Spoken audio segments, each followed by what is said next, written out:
What's going on, everyone? As you guys can tell, I'm Eagles up, baby. Let's go. It's been so long since we have talked Philadelphia Eagles football, and obviously been super busy with the pandemic shutdown and all the sports literally coming at you all at once.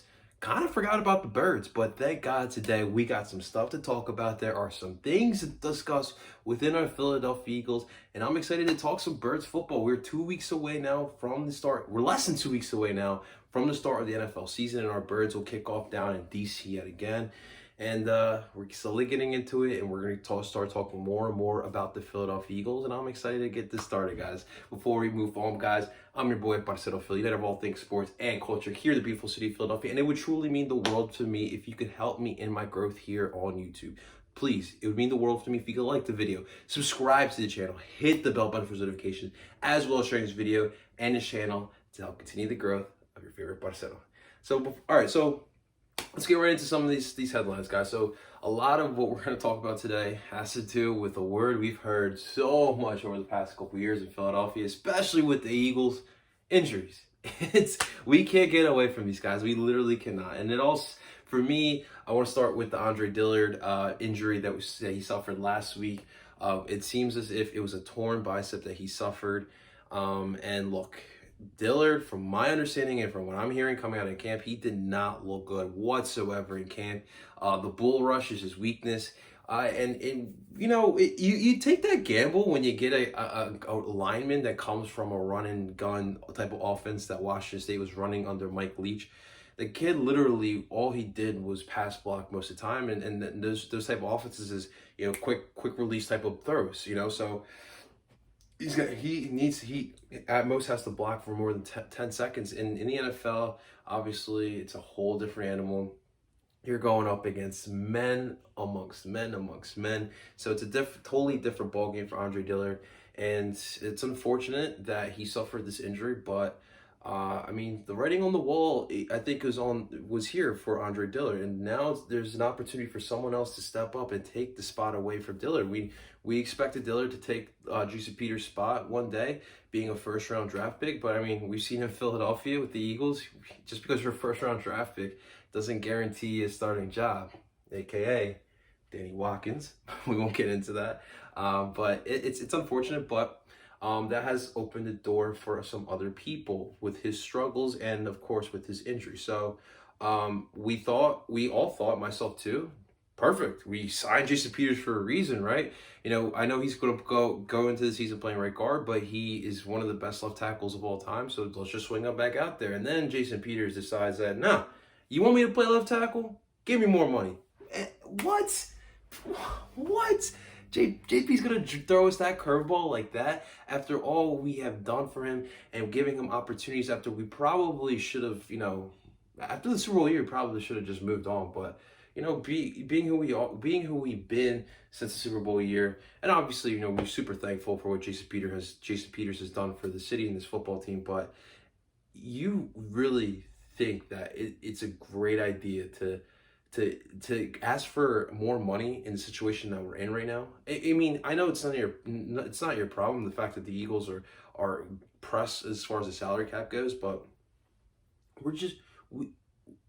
I thought you were a great teammate, and that's just not a sign of great teammate. You just once we see an injury there, we know that you have the experience. We just want you to move over there. You just ask for some more money. So what it seems as if I think that Doug Peterson and the Eagles are like, okay, well, we still need JP, and we're not going to give him more money. So I think they're just going to keep him at the right guard position.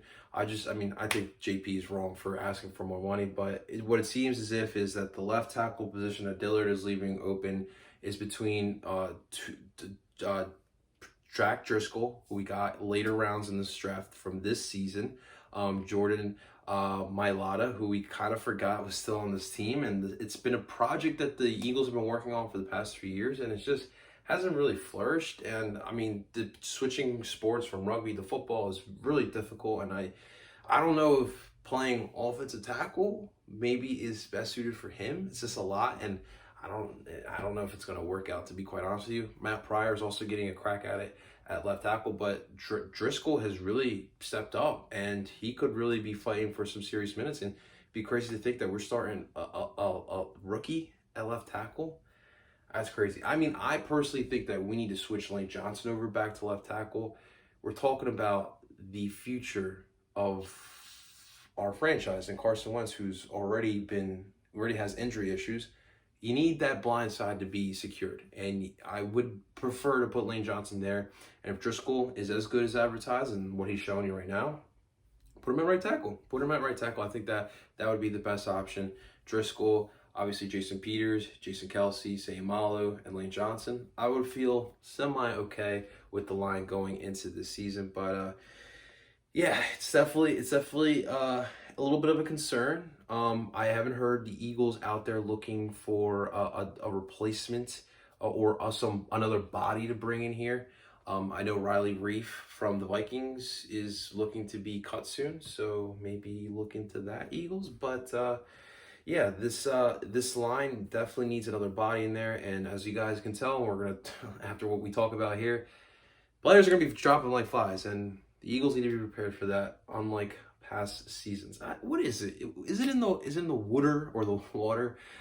Here in Philly, the reason why all these players get injured, I really makes no sense. But it just feels like every year the Eagles just seem to have more injuries than most teams. It's just I don't know. I don't know what it could equate to. But the fact of the matter is, Eagles players are dropping like flies. And let's continue on that conversation, because another player's been put on the injury list, and it's a player you do not want to hear. It's a player we just talked about, Carson Wentz. Carson Wentz got placed on the injury list.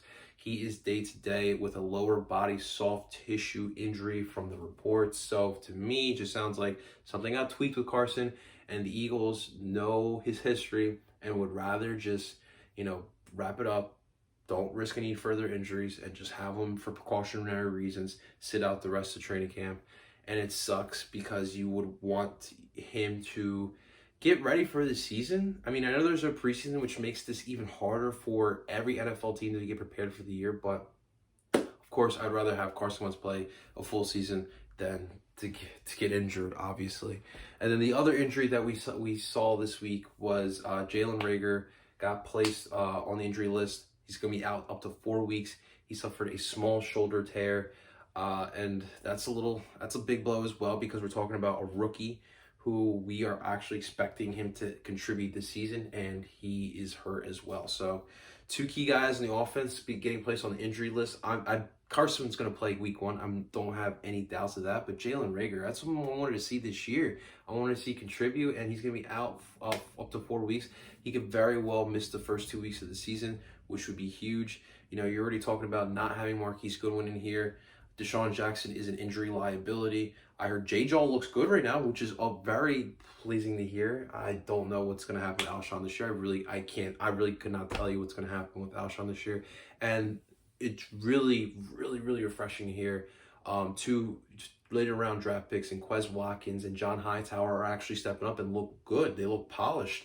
That's crazy to hear. An Eagles wide receiver being polished, a rookie Eagles wide receiver being polished. That's like unheard of. So it's great to hear that some bodies in camp are stepping up. But yeah, I mean, injuries are going to, it's like every year, injuries is always a factor within the Eagles season. And it's already happening bright and early here, but it's definitely concerning, guys. So the last topic I want to talk about before we sign off, guys, Leonard Fournette got cut this morning by the Jacksonville Jaguars after 3 seasons. The writing was kind of on the wall for Leonard.